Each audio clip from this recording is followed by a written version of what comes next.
Brian in Northridge. Brian, you were one of the in-home healthcare workers? Yeah, good morning, Larry. Good morning. I'm sort of shooting myself in the foot here, but for about a dozen years, I was a provider for someone who was a paraplegic who brought me in, and basically what we were doing was with the timesheets, the provider and the recipient have to sign the timesheets.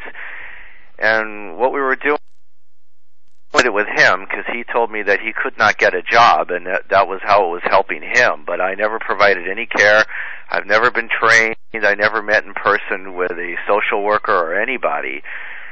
And I think if they had signature cards and things like that, it would cut down fraud that would go the other way with people that maybe are not as handicapped. I mean, that are handicapped but are still, you know, a little bit more independent than they let on. Because I'm sure I'm not. Just clarify. So the man who recruited you with the check, he didn't really need in-home care, so he didn't have to pay anyone for it? No, because I never went over there, because he would tell the social worker that I was cleaning the apartment, taking him to medical appointments, and bringing him, you know, helping him go shopping, things like that. We were only getting 53 hours for the month. I mean, for 2 weeks I got 53 hours, which was like 109 for the month. But basically I was splitting the check with him, and I was doing this for about a dozen years. I think if background checks are important, but also there's absolutely no training. Offered training, but it was totally volunteer.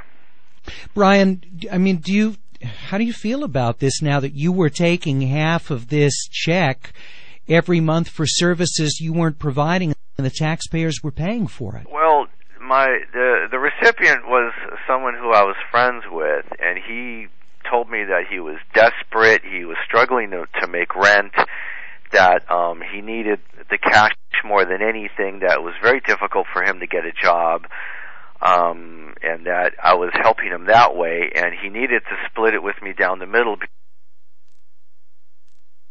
in this sort of association. So maybe rationalizing, but I realized that he needed the cash more than he needed someone to clean his apartment or do his laundry, because he was doing that on his own. Even though the social worker would come and do spot checks every once in a while, there were like every quarter of the year, and he would always be phoned ahead that she would, you know, when she was coming. Oh, so he was prepared. I never met with the social worker, so really I could see how somebody could make up a provider and keep the whole check, or somebody could make up a recipient and keep the whole check. So I think a lot of these reforms are really needed. And plus, I was signing both signatures on the timesheet, and none of them were ever called into question. Wow.